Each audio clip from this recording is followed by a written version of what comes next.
Bienvenidos y bienvenidas a una nueva entrevista en Crianza Natural. Soy Rosa Sorribas, consultora de lactancia y BCLC desde 2008 y formadora de lactancia y porteo desde 2003. Hoy tenemos con nosotras a Ariana Bonato. Hola, Ariana. Hola, buenos días, Rosa. Gracias por estar con nosotras.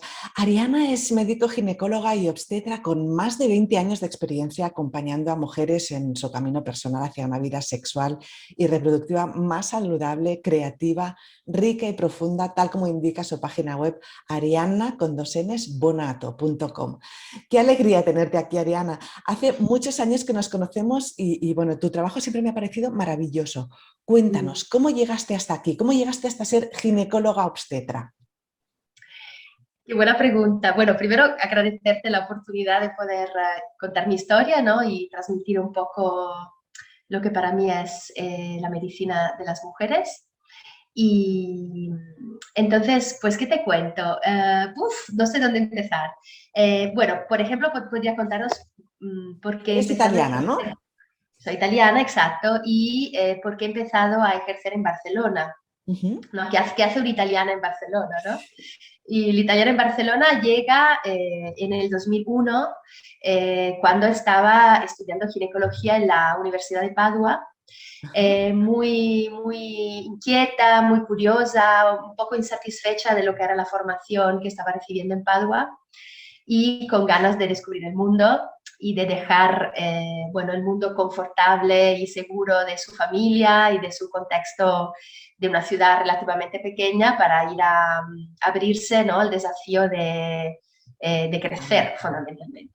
Y en todo eso he tenido la gran suerte de cruzarme con el equipo de medicina fetal del Hospital Valdebrón y allí, siendo mi primer interés todo lo que era relativo a la vida intrauterina, he podido realmente, desde la perspectiva más, digamos, médica y tecnológica, llegar allí, porque mi día era hacer ecografías, era medicina fetal, cirugía fetal, realmente era entrar adentro de la cavidad uterina con una sonda para poder, y una pequeña cámara para poder curar cuando era posible los bebés, ¿no? Para que pudieran nacer más maduros o con unas condiciones que le permitieran sobrevivir.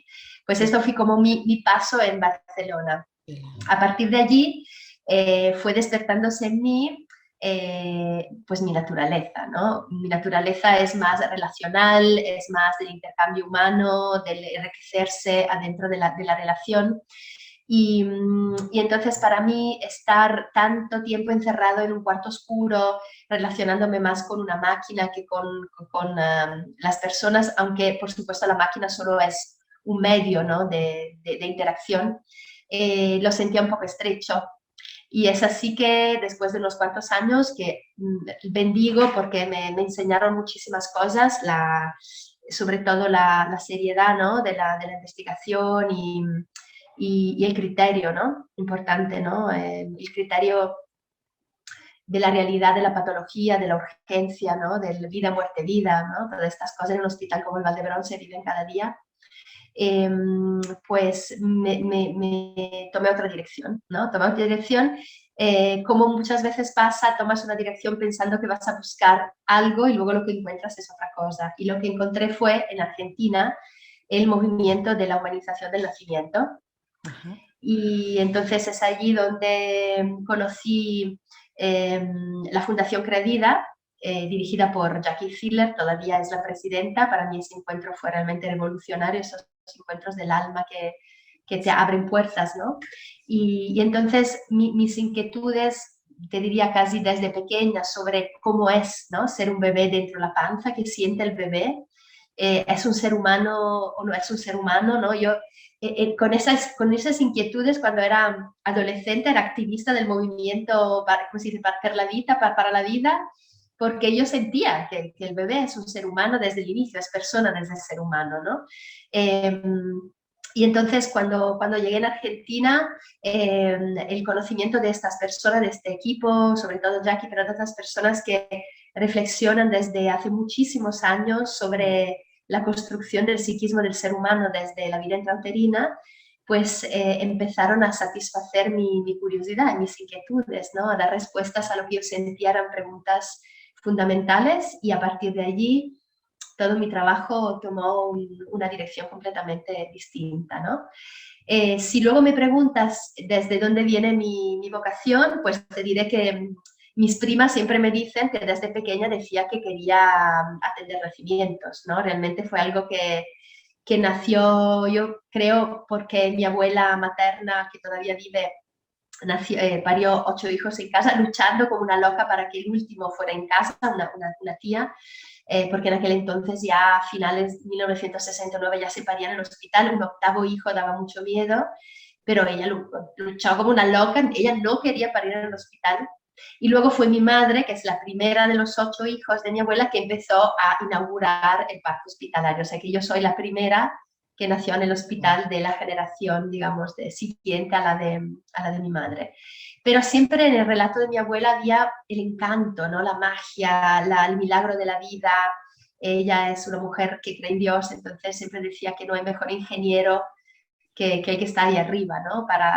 Y realmente cada vez, cuanto más aprendía sobre la anatomía y la fisiología del bebé dentro de la panza, cuanto más sentía que esa ingeniería es sagrada, ¿no? Realmente. Sí, sí. Y diría que todo ese camino me ha llevado a la autonomía, ¿no? Que es lo que ahora siento más, me acerca a ese deseo de poder, eh, digamos, acompañar, por supuesto, junto con los padres, ese inicio de la vida que tan importante es para el desarrollo futuro. Sí, sí, porque yo te conocí hace, no sé, creo que era 18 años o algo así, cuando tenía a mi hija mayor, que ahora tiene 19, pues será eso, 18 años o algo así.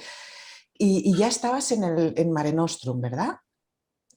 No, No, yo llegué aquí hace 20 no, no. años. 13. Ah, pues debió ser, no, Eh, pensaba que era el primer curso que hice de FEDALMA y no debió ser el FEDECATE, debió no, ser el segundo curso de FEDECATA. Entonces, Sí, entonces, en el 2006 sí, hice digamos, mi entrenamiento de parto en casa en Dijon, en la casa de nacimiento de Marresa, como sí, se catalán, que también fue una gran maestra sí, para mí. Al año y medio ya pasé a Mare Nostrum, o sea, estamos en el 2008. vale. Entonces, en esa época es yo creo que cuando Sí, también para mí debía ser fue eso, como entonces realmente sí. entrar en un mundo nuevo, ¿no? En un mundo nuevo que realmente ya había explorado cuando estaba en el Valdebrón, porque Elena Carreras, que es la actual jefa de Sí, eso te obstetricia, iba a hablar, que tenemos una entrevista con ella también. fantástico. Es una mujer que me abrió realmente la puerta de la comprensión de la importancia de la lactancia, ¿no? Eso es Y claro, verdad. imaginaros, mi maestra de lo más tecnológico, ¿no? De lo más medicina fetal, de alto nivel, era una mujer que apoyaba la lactancia. Y Sí, entonces, claro, era como ver lo humano en ella, la mujer en ella, ¿no? Es realmente una mujer que sabe llevar los dos aspectos, ¿no? sí, Eso es muy emblemático, ¿no? Para es, una joven es que se está extraordinaria, sí. formando. Y entonces fue gracias a ella que conocí a Luis Ruiz, que en aquel momento era el presidente del El coordinador, proyecto de Hospital Amigo de los sí, Niños el de la coordinador de la UNICEF. IAN, sí. Y entonces empecé a ir a algún curso, lo ayudé, era como mis primeros pasitos, son el mundo de la lactancia, de todo el, sí, era toda una filosofía alrededor de cómo cuidar realmente de las necesidades de los bebés, ¿no? Que para un médico formado como nos formamos es nuevo y sin embargo viniendo yo de una familia tan numerosa y siendo la primera de tantos sobrinos, nietos, y cuidando de ello, porque yo hice de canguro de muchos de ellos, mis propios hermanos son mucho más pequeños que yo, diría que se parecía más a lo que yo había aprendido en mi experiencia Claro. familiar que no en lo que había aprendido en la universidad, ¿no? Eh, y entonces, claro, desde entonces digamos, mi experiencia me llevó a entender que no todo lo que escuchaba, no todo lo que yo creía como algo dogmático es verdadero, ¿no? Eso trae Claro, la experiencia, esa es la diferencia entre lo que lees y lo que vives, ¿no? sí, sí. Sin embargo, mis primeros pasos fueron allí, gracias a Dios. Sí. Has empezado a comentar el tema de la aptonomía, ¿no? Porque es una ciencia muy poco conocida en España. Explícanos en qué consiste. Sí. Entonces, lo primero que hay que decir que es difícil explicar en qué consiste. ¿Por qué? Ajá, Porque aunque la autonomía utiliza la palabra, es un abordaje muy perceptivo, es muy sensorial. Y se basa realmente en la percepción, en el sentir y en hacer sentir al bebé que sus papás están allí y que lo están invitando a manifestarse a través del movimiento y como, digamos, esto es posible no solo porque hay una intención del corazón de ir hacia el bebé, cosa que todos los papás tienen y todas las mamás tienen, sino es el que el cuerpo se hace receptor vivo, habitado por los papás, para que el bebé realmente se sienta no llevado en un útero, sino llevado en un regazo. En la autonomía no hablamos de útero, hablamos de regazo. O ajá. sea, ese lugar de acogida, de interacción afectiva, donde la tríada, la madre, el papá y el niño se nutren de ese amor, ¿no? Que en autonomía llamamos filia, pero es el amor que es constitutivo, ¿no? O sea, todo el ser humano se construye alrededor de un sentimiento de ser acogido, de sentirse seguro, ¿no? Y desde allí crecemos. Entonces, esta percepción no pasa por lo racional. Podemos leer muchos libros alrededor de la psicología perinatal y hacer mucho trabajo psicológico y escribir cartelitos, ¿no? Pero en realidad, si no lo llevamos a la carne, el bebé no lo percibe, ¿no? Por eso la autonomía trabaja con el tacto. Trabaja con el tacto y es un contacto táctil que tiene unas ciertas características que yo no puedo transmitir sino a través de las manos y que he ido aprendiendo año tras año justamente a través de un entrenamiento en París, porque la escuela, digamos, principal de autonomía está en París, aunque en España existe desde hace muchos años la Fundación de Autonomía, que el grande Jaime Roberts ha fundado con mucho esfuerzo, con mucho trabajo y también ha ido formando durante los años unos cuantos obstetras, sobre todo en realidad comadronas y ginecólogos, perdón, y psicólogos, pero se queda pequeño todavía, digamos, como realidad la autonomía. Uno, porque realmente para formarse, digamos, cada año, si uno quiere empezar, hay que hablar francés. Dos, porque es una formación muy exigente, hay que volar bastante en París, aunque merece la pena realmente. Para mí te diría, una filosofía de vida. Sí. Dices, he leído en algún sitio que te aporta herramientas obstétricas nuevas, ¿no? ¿A qué te refieres? Porque da la sensación que es pues más algo tipo contacto, masajes, porque ¿es solo durante el embarazo o es después también? Empecemos si acaso por Sí, el tema embarazo, ¿no? sí, muy De lo bien. que he leído esto de que tiene que te aporta herramientas obstétricas. Sí. ¿Qué son esas Entonces, herramientas? bueno, primero quiero aclarar que aunque la autonomía se conoce especialmente, y se conoce especialmente en Francia, por su utilización o aplicación en el embarazo, parto y posparto, en realidad la autonomía o ciencia de la afectividad digamos, se usa, se utiliza para acompañar personas desde el nacimiento hasta la muerte. Ajá. ¿Ok?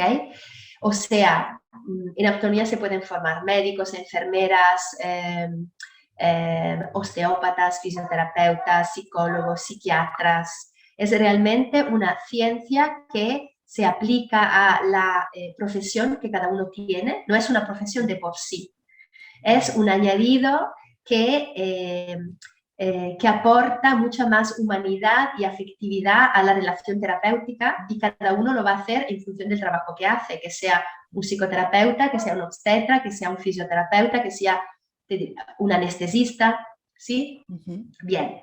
Entonces, en su aplicación perinatal, que es la más conocida, pensar que en Francia el Estado paga sesiones de autonomía, empieza es bueno empezar ya desde el primer trimestre o posiblemente antes, si una pareja sabe que está buscando un bebé o, por ejemplo, si están acercándose a un proceso de reproducción asistida, Uh-huh. porque la primera finalidad de la autonomía es crear este sentimiento de regazo, o sea, que a través del contacto mío, pero también el contacto del papá, o sea, del Uh-huh. marido en ese caso, del Sí, compañero, o de la compañera, si sí, es sí, una pareja sí. homosexual, Sí. Gracias a este contacto, que es un contacto confirmante, es un contacto afectivo, es un contacto tierno, donde las manos son ligeras y sin embargo es un contacto profundo, lleno de presencia. Yo estoy aquí, para ti, para sostenerte, ¿no? Para compartir en la reciprocidad. Ese contacto lleva realmente la persona a estar allí donde están las manos. Entonces, hay todo un trabajo alrededor de la base, que es todo el espacio que nosotros llamaríamos pelvis, pero no es solo la pelvis, que lleva realmente a ese sentimiento de me apoyo allí, pero no es un apoyo físico, es un apoyo psíquico, afectivo, emocional. Y cuando estamos apoyados en la pelvis, cuando tenemos este sentimiento de base, lo llamamos, porque la llamamos base, sentimiento de base, se activa el sentimiento de seguridad. Y cualquier ser humano, cualquier desafío enfrente, entre ellos una conversión en padre-madre, ¿no? O in vitro, o en un primer trimestre, ¿no? Saber que, digamos, fundar el inicio de una relación que empieza desde el inicio, es fundamental. El sentimiento de seguridad afectiva es fundante, es una base desde la cual nos construimos, ¿sí? Entonces, se empieza pronto, con unas cuantas sesiones. También se trabaja mucho el sentimiento de la verticalidad, ¿no? Estamos de pie en el mundo, ¿no? Estamos de pie, los humanos tienen una vocación a la verticalidad, y entonces como estando presentes en nuestra base podemos sostener nuestra cabeza. Esto luego se traslada a cómo portamos los bebés, ¿no? Hay toda una manera de portar el bebé donde la cabeza se sostiene desde la base, ¿sí? O sea, en autonomía no estamos todo el tiempo sosteniendo la cabeza, porque el desafío es que el bebé sienta que a través de la base puede sostener su cabeza. Luego hablamos del porteo y todo esto. Sí, de momento Y quedémonos en el embarazo. entonces, el acompañamiento a lo largo del embarazo, digamos, como máximo alrededor de la semana 24-25. ¿Por qué? Porque hay toda una serie de aprendizajes que son fenomenológicos, ¿sí? Sobre cómo es el contacto, ¿no? Cómo es un contacto real con el bebé y cómo hacer que este contacto invite al bebé a manifestarse a través del movimiento, ¿no? Y cómo este contacto puede crear una sensación de comodidad en la madre, en donde puede llevar al bebé, siempre decimos, hacia atrás, ¿no? Muchas mujeres llevan al bebé hacia adelante, ¿no? Y entonces, aparte de los dolores de espalda, ¿no? Y esa panza que sale hacia afuera, entonces aprender a llevarlo hacia adentro, pero no porque hacemos un movimiento de contracción, ¿no? Simplemente porque llevamos el sentimiento de la ternura hacia atrás y entonces es como si el bebé se siente aspirado por ese sentimiento maternal que se coloca allí atrás. Entonces, el acompañamiento autonómico es un conjunto de gestos que llamamos encuentros realmente a través del contacto táctil y de la palabra que van aprendiendo la mamá y el papá a lo largo del embarazo y que, por supuesto, aunque la autonomía no es una preparación al parto, acaba facilitando el parto. Porque si el bebé para encontrar su camino necesita descubrir que hay todo un espacio detrás, los bebés cuando salen hacia el sacro, no salen hacia el pubis. Sin embargo, por cómo llevamos nuestro cuerpo, toda la parte de atrás está muy encogida. Entonces, aprender a abrir, no porque hacemos yoga, no desde el cuerpo como un conjunto de músculos y tendones, ¿no? Y fascias, sino como un lugar habitado donde la ternura tiene la capacidad de enternecer los tejidos, porque cambia el tono realmente, ¿no? Entonces, la mano del padre allí detrás en el sacro que invita al bebé a ir hacia él, ya cambia la consistencia del tejido de la madre y entonces en el parto la madre desde dentro guía, acompaña al bebé y se abre, la mamá se abre y guía por dentro al bebé hacia la salida y el papá guía también y acompaña, ¿no? Sosteniendo su mujer. Y el bebé a la vez se siente confirmado en su capacidad de nacerse. El bebé no es un objeto para expulsar, es un ser que tiene todo un instinto, ¿no? Que todo mundo tiene y que para manifestarse necesita sentirse él, sentirse confirmado, ¿no? Allí donde el instinto puede manifestarse. Entonces, él mismo se empuja con el culito, con las piernas y hace este movimiento para poder nacerse, ¿no? Me imagino, a ver Eh, si lo he entendido bien, es que es una manera, yo estaba pensando cuando estaba preparando la entrevista que sería algo tipo más mindfulness, pero creo que va incluso un poco más allá, ¿no? De ser más conscientes, la madre entonces es más consciente de su propio cuerpo, ¿no? sí, Ya no es lo que exacto. tú O sea, es decías, un ya no es solo hacer... mindfulness. El yoga o estos ejercicios para embarazadas, digamos que no están contraindicados, sino que hace que sea, incluso puedes hacer sinergia, ¿no? Puede ser incluso, Es o no, difícil, ¿eh? De hecho, la autonomía en Francia la conocen, me da un poco de risa, pero la conocen porque serían incompatibles. Pero te explico por qué. vale. Te explico por qué. En autonomía, cuidado mucho lo que la respiración, pero no entendida como el control de la respiración, sino como lo que sería un poco el aliento vital, el Ajá, soplo vital, el suflo, dicen los franceses. Quiere decir sí, que, por ejemplo, cuando tú ves a alguien que amas, haces, ¿no? sí. Y cuando te sientes encerrada, se bloquea, ¿no? O sea, el aliento cambia o la respiración cambia en función de tu estado afectivo. Ajá, Entonces, el control de la respiración no deja de ser algo desde lo racional. O sea, yo hago mindfulness porque me imagino algo o porque escucho la respiración. No, o sea, no va en este sentido. Digamos que usaría vale. otros canales, otras vías nerviosas que Ujú, serían las líneas nerviosas de la afectividad, del sentimiento, o sea, la emoción encarnada. ¿No? La ujú, emoción sería solo algo. La emoción, el cuerpo es el cuerpo, pero cuando la emoción y el cuerpo se casan, el sentimiento se lleva al cuerpo y esto pasa solo por la percepción, por el sentir, no por el sí, pensar ni para el controlar la respiración.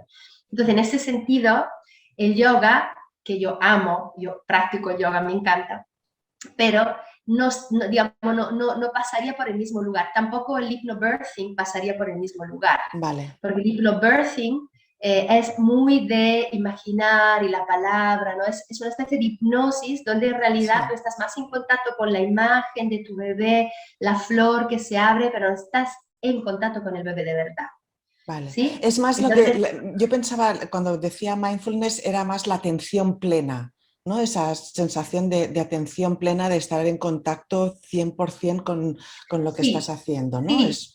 Bueno, pues una atención plena desde el corazón, no Ujú, desde la mente, desde el corazón, sí, o la mente y el corazón que trabajan juntos, donde las manos son la externalización y la herramienta con lo cual trasladas esa unión entre mente y corazón.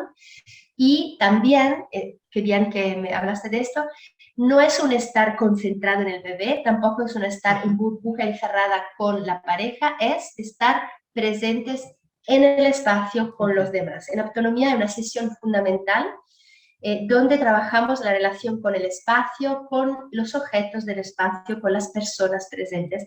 La autonomía es trabajar la relación, es abrirse a la relación y integrar también los profesionales que están allí para atendernos, ¿no? O sea, hay todo un trabajo de abrir al obstetra, a la comadrona, realmente sintiendo que cuanto más estamos abiertos a lo humano que está, en lo humanos que son los profesionales, cuanto más nuestro cuerpo se abre y se construye así la confianza, ¿no? ¿Y cómo puedes hacerlo si la otra persona, ¿no? El obstetra, la matrona, la gente que tienes alrededor, ¿no? Porque me da la sensación, porque esto es solo para partos en casa, ¿no? Que ya conoces a la persona contigo, por ejemplo, ¿no? Que eres experta en este tema, pero en cambio si haces sesiones de autonomía y la gente que tienes alrededor no sabe, me imagino que no será tan eficiente o no funcionará o Sí y sí. no, sí y no. Obviamente, un parto acompañado por una persona que conoce autonomía y que además te ha hecho el acompañamiento durante el embarazo es más fácil en el sentido de que hay un lenguaje que ya conocemos. O sea, cuando yo le digo estar bien todo alrededor de vuestro bebé, poneros alrededor de él, ya saben qué quiere decir.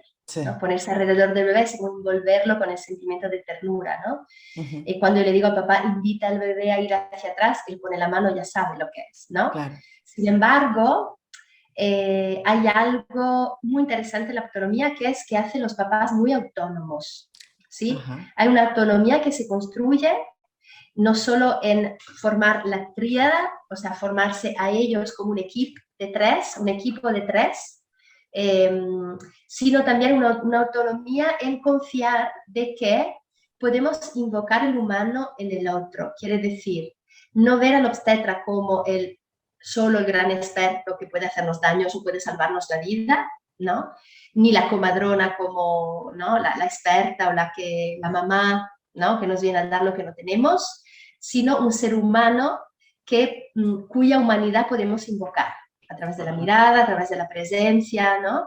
O sea, realmente lo que más me gusta de la autonomía que hace a las personas sujetos lo más posible autónomos, aún en la dependencia, ¿no? O sea, una mujer que está de parto no es independiente, no lo es porque tiene dolor, necesita a alguien que la acompañe, o sea, es como una aceptación que necesitamos el otro para que nos acompañe. El trabajo de la comadrona es uno de los más antiguos del mundo, quiere decir que las mujeres necesitan otra persona, ¿no?, para que la acompañe, ¿no?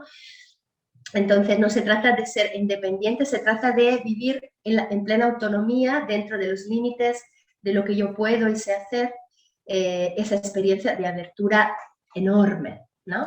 Claro. Entonces, ¿todos los partos autonómicos salen maravillosamente bien? No. Ya. Ningún parto, como no salen maravillosamente bien los partos en casa, como no salen maravillosamente bien los partos con peridural, no se trata de eso. Lo que yo creo que la autonomía más regala, es o pone hincapié, es la capacidad de estar juntos delante de las adversidades, ¿no? O sea, más allá de cómo vayan las cosas, la mamá y el papá están allí para dar la mano al bebé, aunque esté en la panza, es así, para ir juntos y para acompañarle. Y el trabajo con el espacio es maravilloso porque da a los papás la capacidad de estar con el bebé más allá del contacto físico. Tengo varios casos de mujeres que no sé, que han sido separadas, ¿no? Entonces, eso te iba a comentar ahora, ¿no?, que con la pandemia que ha habido mucha separación, ¿no? Ha habido mucha separación. De hecho, en Instagram he hecho un pequeño post sobre la presencia, ¿no? ¿Qué quiere decir estar presentes? Pero, o sea, el ser humano tiene la capacidad de poder estar presente más allá del contacto físico. Evidentemente, si un bebé recién nacido encuentra la piel de su madre, encuentra ese ambiente, esta ecología por el cual ha sido programado, ¿no?, que es su territorio, su terreno, es su tierra, la madre, ¿no? Es olor, es sabor, es la madre, ¿no?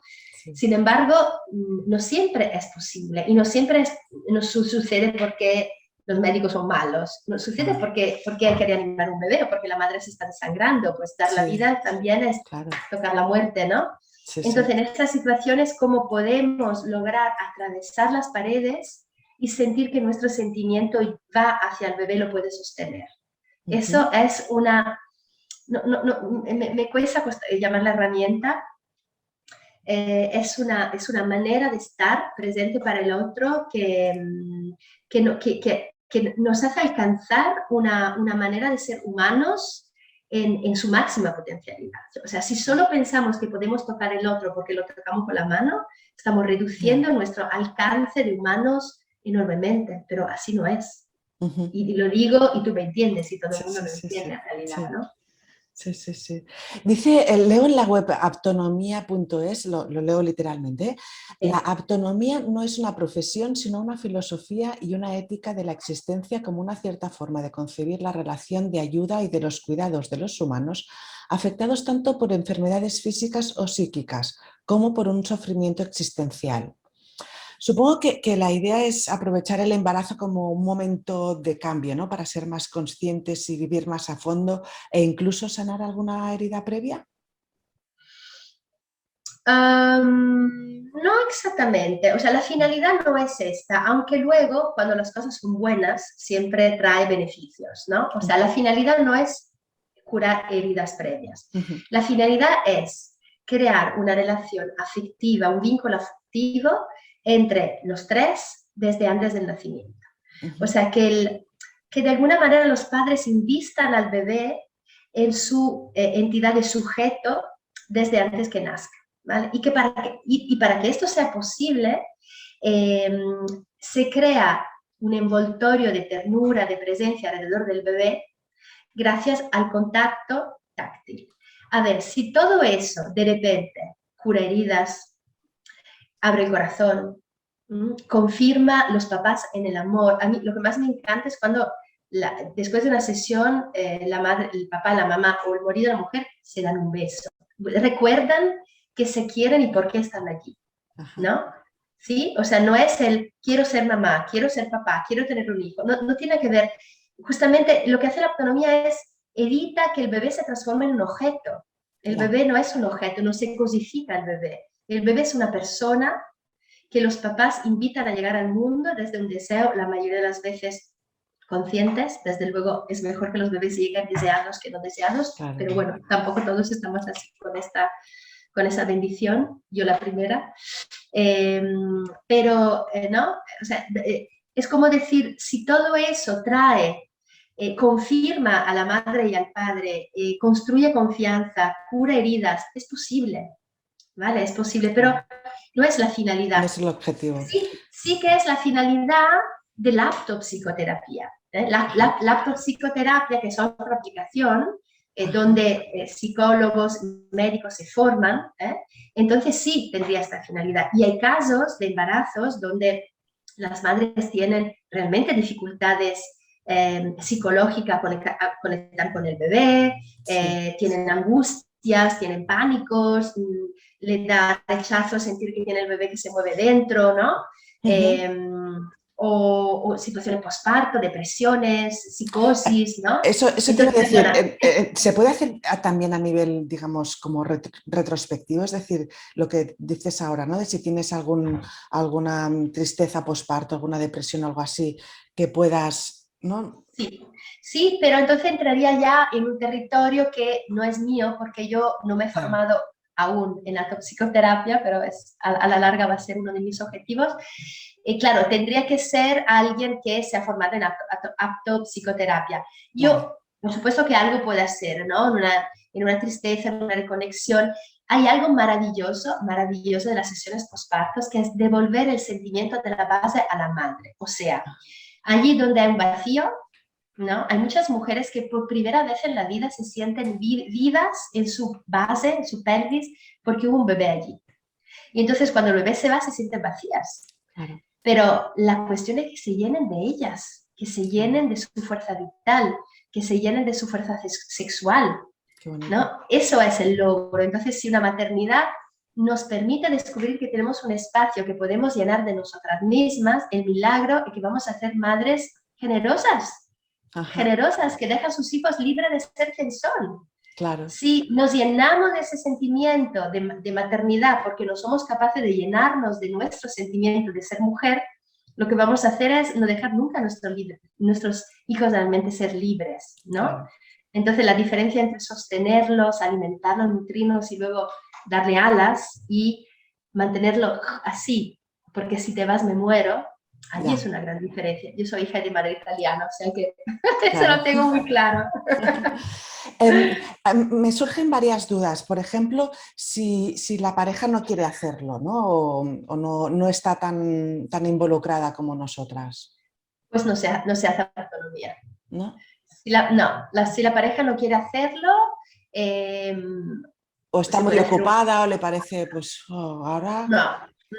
No, porque realmente la autonomía se funda en el fortalecimiento de la tríada. Hay muchas otras cosas que se pueden hacer. Otra cosa es si el papá no está. ¿Sí? Si el papá no está porque ha muerto, porque es un semen de donante, por ejemplo, ¿no? Entonces es otra cosa. O sea, se hace un acompañamiento, la madre elige una persona, que puede ser un hombre, una mujer, una hermana, un tío, un primo, un vecino, un querido amigo, pero esta persona nunca es el tercero, diríamos es el cuarto, o sea, representaría el mundo de los humanos.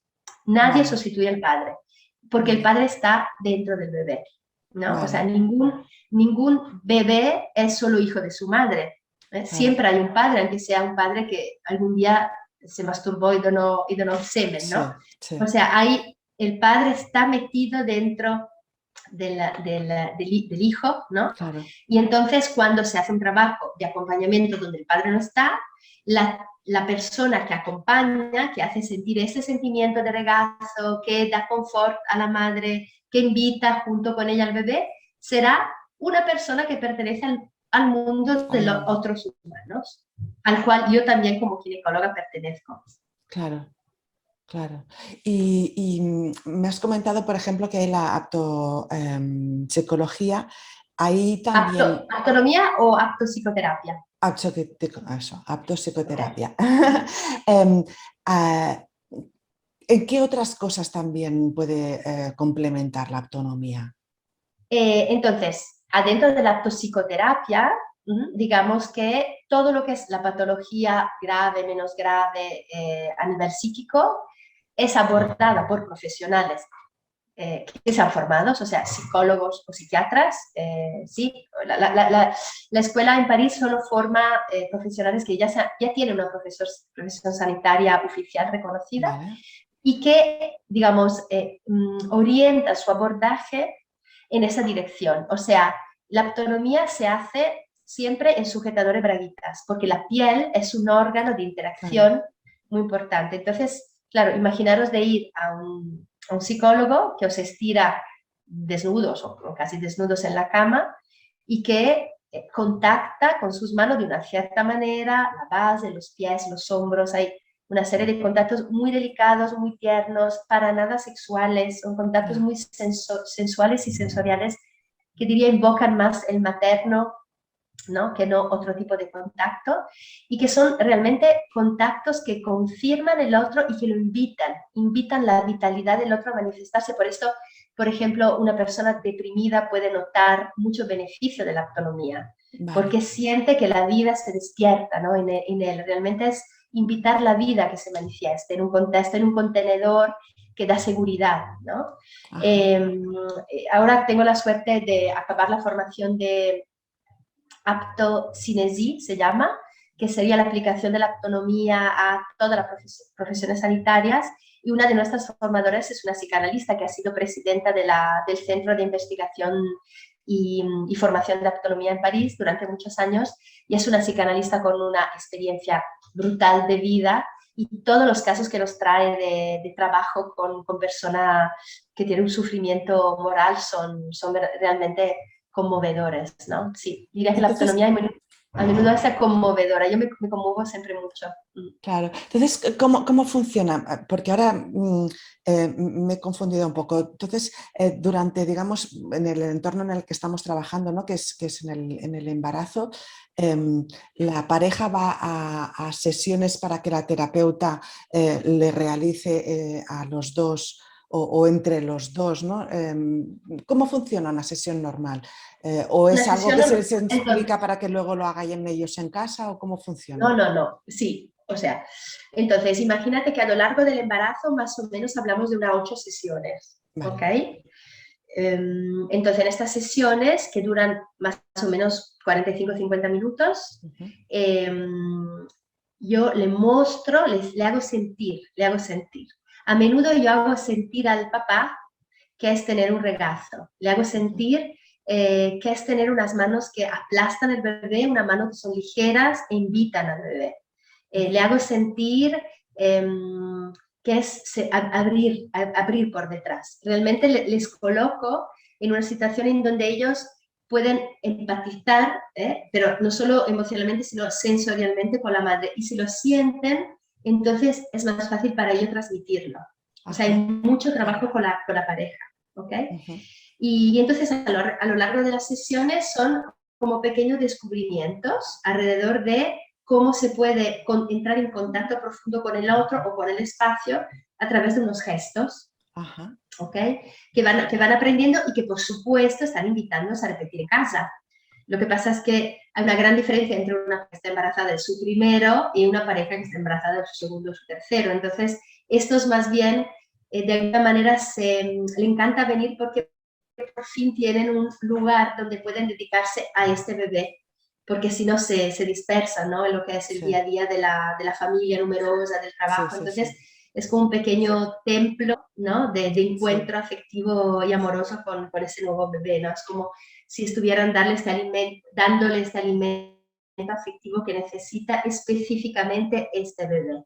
Ajá. De hecho, si quieren venir una vez con los niños, con los hermanitos, Sí, si quieren venir alguna vez con los hermanitos, puede hacerlo realmente para el sentimiento de la familia, vale, ¿no?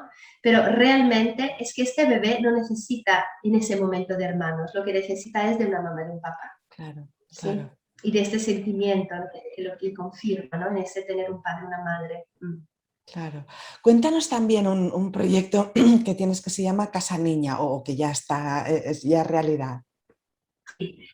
Antes de esto, porque no te he dicho que hay sesiones postparto, 2 sesiones Ajá, postpartos, estas son súper importantes, donde se devuelve este sentimiento de la base, el sentimiento de claro. completud, de un cuerpo completo, ¿no? Trabajamos mucho el Ajá, sentimiento del cuerpo entero, ¿no? Cuando nos sentimos entera, no nos sentimos parceladas, pasa mucho después de un parto, ¿no? ujú, Nos sentimos como rotas a pedazos, ¿no? Entonces, sí, eso sentirnos enteras una vez más nos da un sentimiento de confort, de seguridad, ¿no? De podernos entregar también al sí, bebé. sí, sí, Y sí. la tercera etapa sería la etapa hasta el primer año de vida, más o menos, hasta que el bebé Ajá, se pone de pie. O sea, ajá, unos 3, 4 encuentros alrededor del tercer mes y medio, cuando el bebé tiene que descubrir que tiene manos, ¿no? sí, Luego hay un encuentro importante cuando al 9.º mes, que sería digamos, el aniversario al revés, o sea, 9 meses en la panza, sí, 9 sí. meses fuera de la panza. Es un momento muy importante donde renombra el nacimiento, ¿no? Donde a menudo el bebé se mueve simulando la dinámica que fue su mismo nacimiento, donde hay mucha emoción Ajá, que sale, donde hay muchas comprensiones que de repente se caen, ¿no? Se cae la ficha.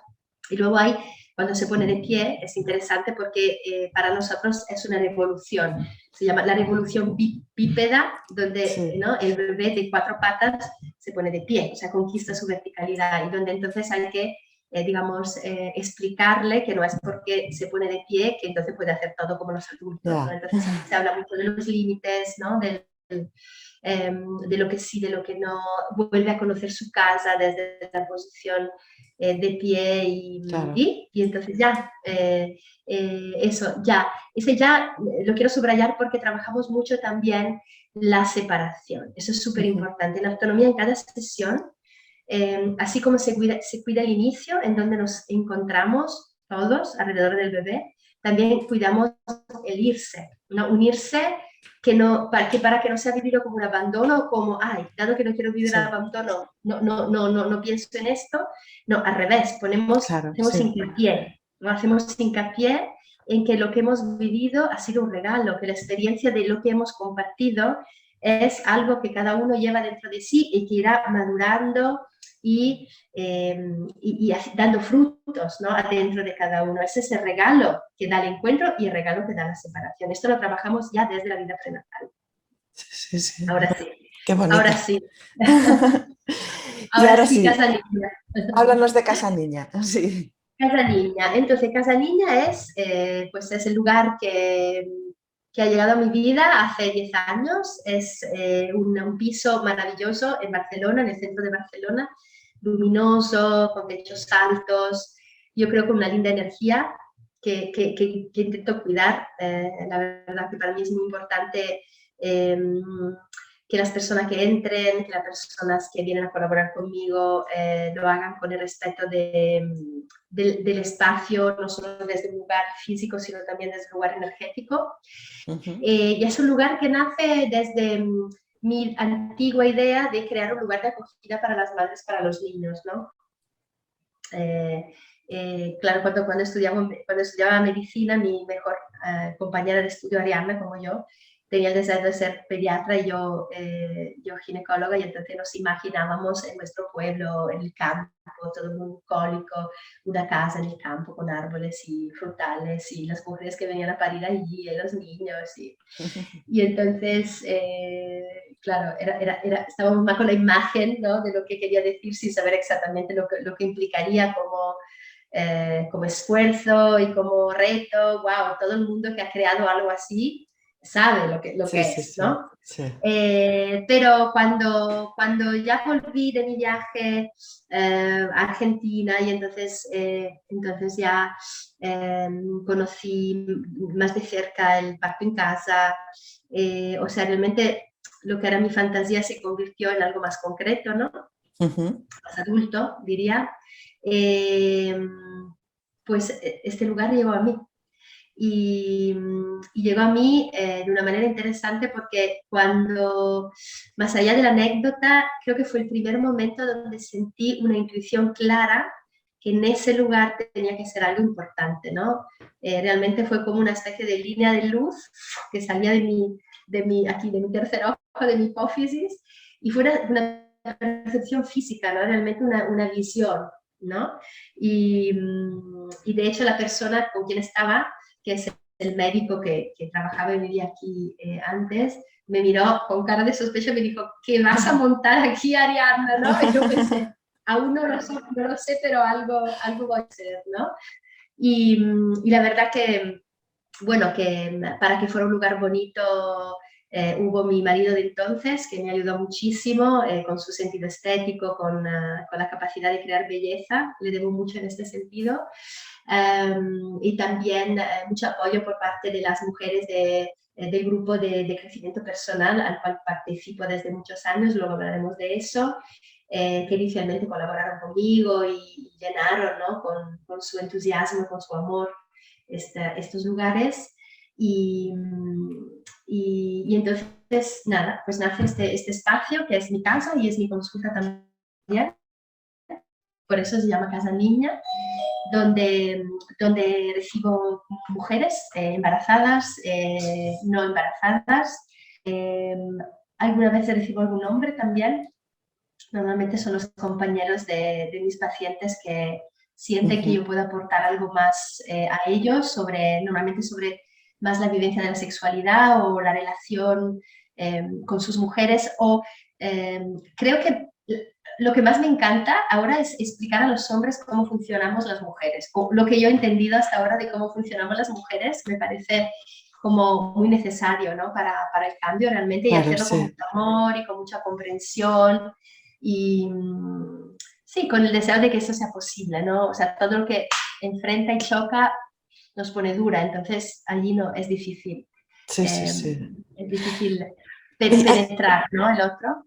hay un detalle que se nos ha pasado con el tema de la Sí, autonomía, sí. antes de dejarlo y pasar a más el tema de desarrollo personal, has hablado, he apuntado una frase que me ha encantado que dices, los humanos tienen una vocación a la verticalidad. ¿Esto tiene algo que ver qué afecta a la autonomía o qué interrelación tienen la autonomía y el porteo, el llevar al bebé en brazos? Sí. Mucho en el sentido que portar un bebé es un acto humano y afectivo fundamental. Ujú. Como yo porto el bebé, ¿no? O sea, si yo le hago sentir que lo estoy portando desde su base, ¿no? Y haciéndole sentir que yo te estoy sosteniendo realmente, no solo con mis manos, sino con mi ser tu madre, con mi sentimiento maternal o sentimiento de padre, ¿vale? Eso da una huella importante en su memoria psíquica sensorial. De hecho, Sí. hago un inciso, adentro de las sesiones de autonomía yo muchas veces hago sentir el sostén desde los pies o desde la base a la madre, al padre, para que sienta cómo esto se repercute en sostener la cabeza elevada, ¿no? Ujú. Entonces, portar el bebé es hacerle sentir su verticalidad. Y de hecho, le podemos hacer sentir su verticalidad hasta cuando está estirado y lo estamos cambiando. El cambiar el pañal es un momento súper importante para hacer sentir al bebé su verticalidad. Y entonces, portarlo es una experiencia sensorial importante que es constitutiva para que el niño sienta que se puede portar a sí mismo, Ajá. ¿sí? Y por esta razón, el tema de sostener la cabeza parte desde la base, ¿sí? Ujú. O sea, ¿cómo puedo hacer sentir que tú puedes sostener tu cabeza porque yo te estoy sosteniendo desde abajo? Y esa alegría que siente el bebé. Si buscáis en internet hay un montón de imágenes donde bebé recién nacido está sostenido por el papá sí, y tiene una cara así, o los bebés desde los pies, es impresionante, son bebés que no saben caminar aún, sí, pero sí, sí, desde sí. ese sostén afectivo y humano que da el cuerpo del padre o de la madre, pueden lograr algo que la tierra aún no puede hacer, ¿no? Bueno, te enseño, hay una chica que es, vaya, es extraordinaria porque ha puesto en marcha una idea, ¿no? Que se llama esto, In Arms Carrying, ¿vale? Se llama Ok, Mel Cyril, ok.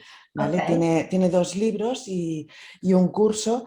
Yo la conocí en un congreso y es extraordinaria porque ella tiene la percepción de que en casi todo el mundo del porteo, casi todas las instructoras, asesoras, educadoras, como quieran llamarse, que hablas, tiene la percepción de que el bebé es un objeto pasivo, ¿no? Que le tienes que poner las piernas así, la espalda así, la cabeza así y tal. Y ella dice un poco, por eso me gustaba, porque conecta un poco con lo que tú dices, ¿no? De que muchas asesoras, o yo hasta que no la conocí, tenía esa tendencia, ¿no? De que, hay que tenemos que poner bien al niño, cuando en realidad nos falta esto que tú dices, ¿no? Esa mayor conexión, ¿no? Esa mayor de decir, bueno, yo te estoy sosteniendo el culo para que tú sostengas bien la espalda, ¿no? O esa, ¿no? esa interrelación que hay y que yo te respeto como ser activo, no te pongo como ser pasivo. ¿Me explico? Fantástico. Pues va por allí. Sí, Va sí, por sí. allí. Ahí está de darle ese sentimiento maternal donde la madre te hace libre, o sea, te doy Mm, las herramientas para que tú sí, puedas, adentro de tu pequeña autonomía, volvemos a la autonomía, hacer lo que tú sí, sí puedes hacer. sí. O sea, yo no sustituyo lo que tú puedes hacer, hago lo Exacto. que tú no puedes hacer, o sea, no te puedes Exacto. limpiar el culete, pues yo te lo Claro, limpio. claro. Pero en el momento en que te lo limpio, en que hago este gesto de asistencia, te hago sentir que tú puedes sentir tu verticalidad. O sea, te hago un pequeño gesto para que tú sientas tu sentimiento del yo como algo que es real. O sea, yo no soy todo para ti. Y ahí Claro. viene otra cosa interesante que es dónde mira el bebé. ¿No? En Ujú. autonomía llega un momento bastante precozmente en que el bebé se gira, ¿no? O sea, para que el niño se abra al mundo. Hay niños que están todo el tiempo, cuando estos niños girados están, que quieren mirar. Sí, Entonces, en autonomía es sostener este deseo de mirar el mundo. claro, claro. Entonces, si te giro, te estoy sosteniendo, o sea, estoy aquí contigo, ¿no? Me prolongo. Hay algo, claro, habría que hablar durante horas, pero en ese contacto táctil tenemos la capacidad de prolongarnos, o sea, te estoy envolviendo, te sostengo Sí, para que tú puedas abrirte al mundo y conocer el mundo, sí, ¿no? sí. Y se hace muy pronto en relación a lo que sería en los porteos que mira más la cadera, la espalda, los Sí, músculos, ¿no? esto O es sea, una cosa que yo digo siempre de que el porteo sin portabebés, que es lo que tú dices, ¿no? De esta percepción que tenemos en las manos, ¿no? Que la podemos ir, ¿no? Con la autonomía o simplemente con la práctica, la podemos ir sí, perfeccionando, ¿no? Nos está dando una serie de información que nos transmite el bebé que con el porteo, o sea, con el de la técnica, pones el bebé así, así, tiras así, así, ya te pierdes esa conexión, ¿no? Que es un poco lo que estás totalmente. diciendo, Pero ¿no? eso Sí, es como un parto, ¿no? A ver la sí. postura por aquí, por allá, Sí, levanta la pierna, cuclilla. O sea, lo más importante es que tú estés allí para tu bebé. sí, sí, Ese amor de estar allí guiándole hace que te abras. sí, sí, sí. Y si no te abres, así no te vas a abrir porque levantas una pierna. No, no sé si me explico. Claro, Sí, todo eso sí. te lo cuento porque viene de mi experiencia. Después de 20 Ujú. años, ¿no? O sea, realmente he aprendido que necesitamos tantas instrucciones porque necesitamos sentirnos seguros. Sí, Pero en sí, realidad lo que necesitamos es estar presentes. Y sí, ese es el gran logro. Y es sí. mi propio desafío en la Pero es mucho relación, más ¿no? difícil, ¿no? Es mucho más Pues sí, fácil que te porque digan, tenemos miedo. Porque sí, tenemos miedo a la relación, tenemos miedo a darnos realmente. sí, Yo estoy convencida que mucha dificultad de la lactancia, por cuanto estamos girando alrededor de la cabeza, así, hasta el culo, la boca, tiene que ver con que no sabemos darnos completamente al bebé, no sabemos. Pero la porque confianza. no sabemos darnos, pero porque probablemente no tuvimos madre que se dieron. Entonces es la cadena de un amor demasiado pequeño para lo que realmente necesita el ser humano, ¿no? Entonces, a mí me gusta mucho trabajar así con las mujeres, que no quiere decir que luego lo logren siempre, pero Ya, si no lo logran, hay otro tipo de conciencia. Y con el destete también. sí, ¿no? O yo, sea, suéltalo absolutamente. ya, deja que sea el que Sí, tiene que ser. sí, ¿Cómo vas a esperar que él diga, dejo, si para ti es fundamental dar este pecho, porque sí, cuando dejes de dar el pecho ya no sabes quién vas a ser? sí, sí, sí. Eso es tomar el lugar del adulto.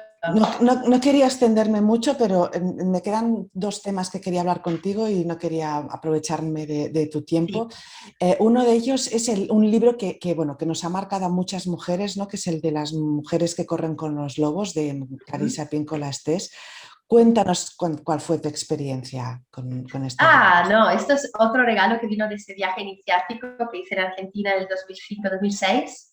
Pues es un regalo que llegó a mis manos y lo pude profundizar de una manera increíble gracias a Jackie Filler, ¿no? La presidenta de la Sí, Fundación Crea Vida, con la cual he trabajado durante muchos años en círculos de mujeres. Claro, en esa época reempezaban los círculos de mujeres como una manera de poder sí, abrirse a lo femenino y compartirlo, investigando, dice Píncola, recuperar, ¿no? El femenino y que cada mujer tiene un fragmento de esa imagen completa que era el femenino.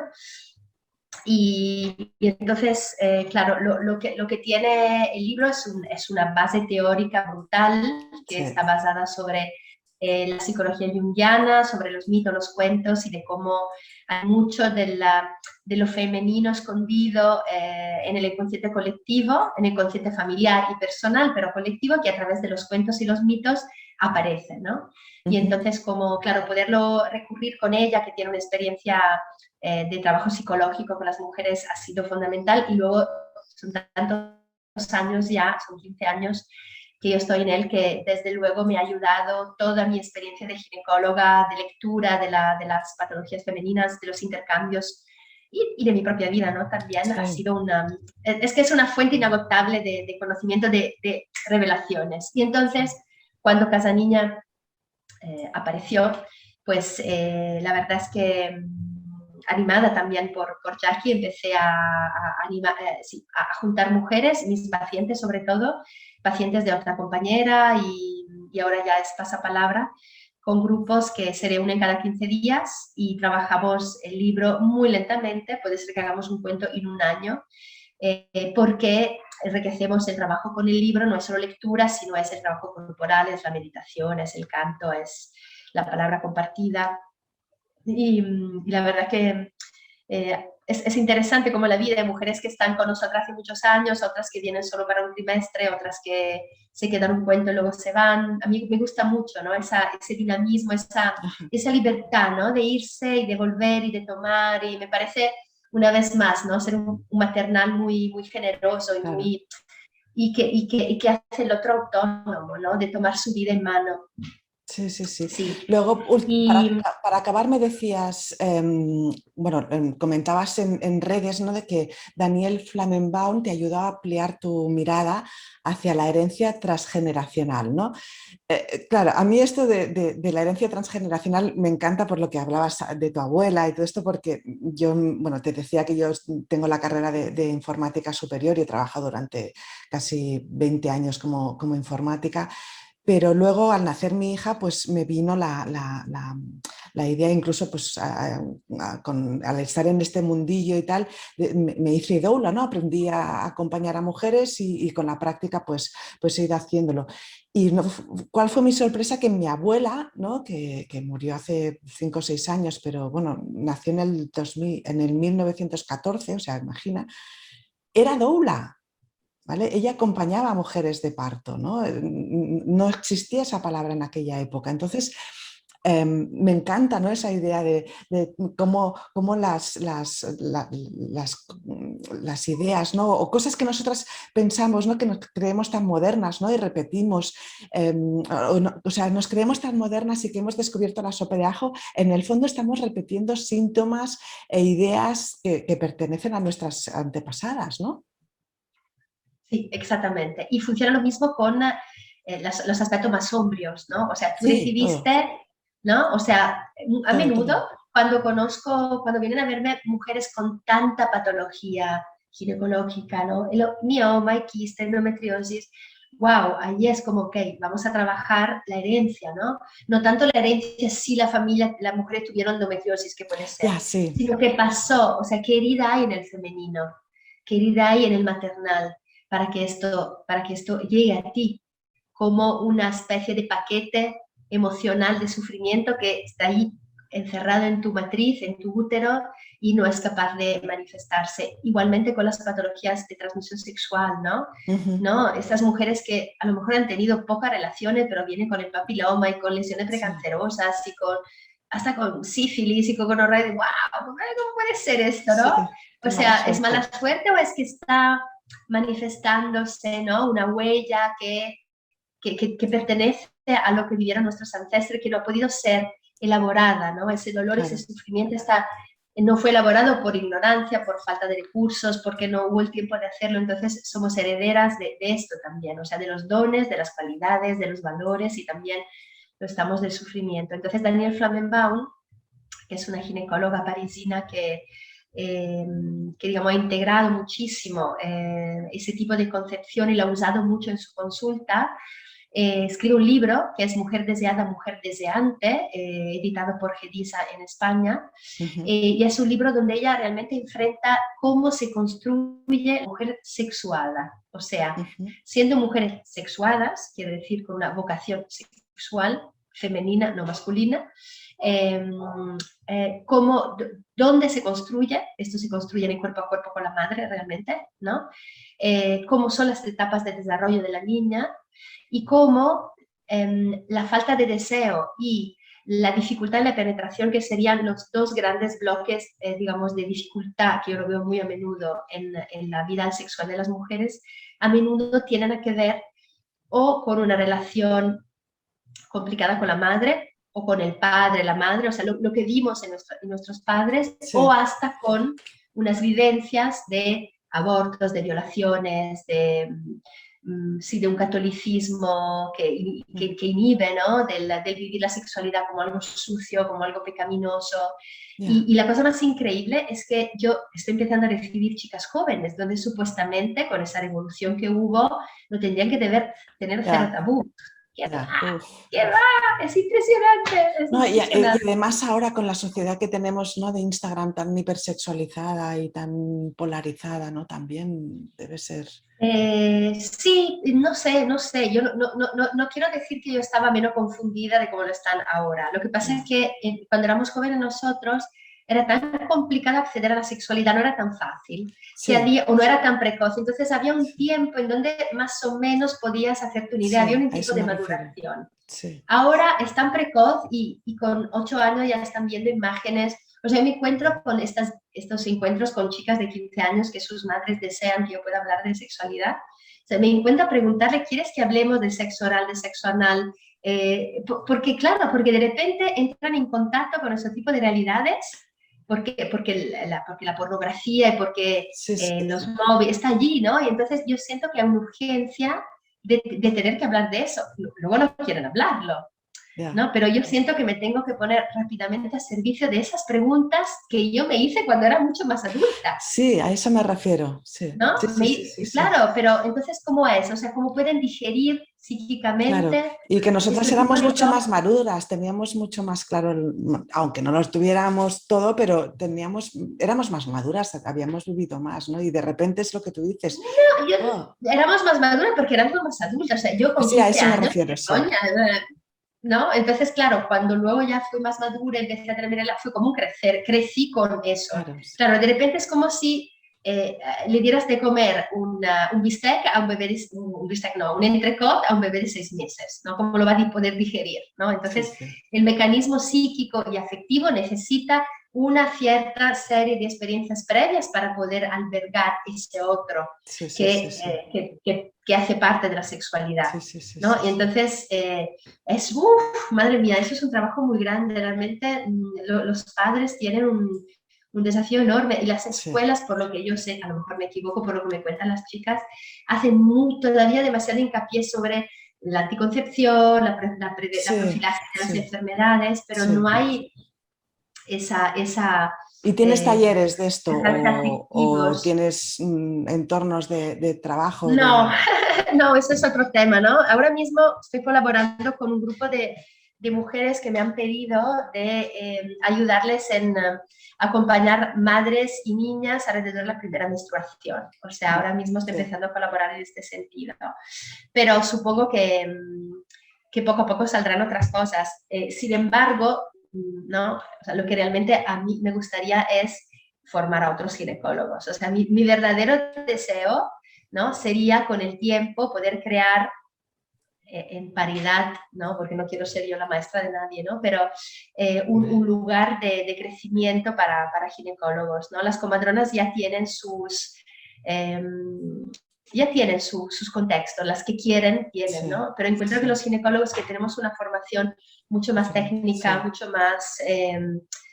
y que corremos más riesgos también realmente, sí, porque el que tiene que sacar un bebé somos nosotras, ¿no? sí, sí, Entonces sí, hay algo del vida-muerte, sí, ¿no? Que nos roba, y de esta formación tan técnica que nos roba ese privilegio que es sí, estar sí. al lado de las mujeres, de la sexualidad, de la maternidad, ¿no?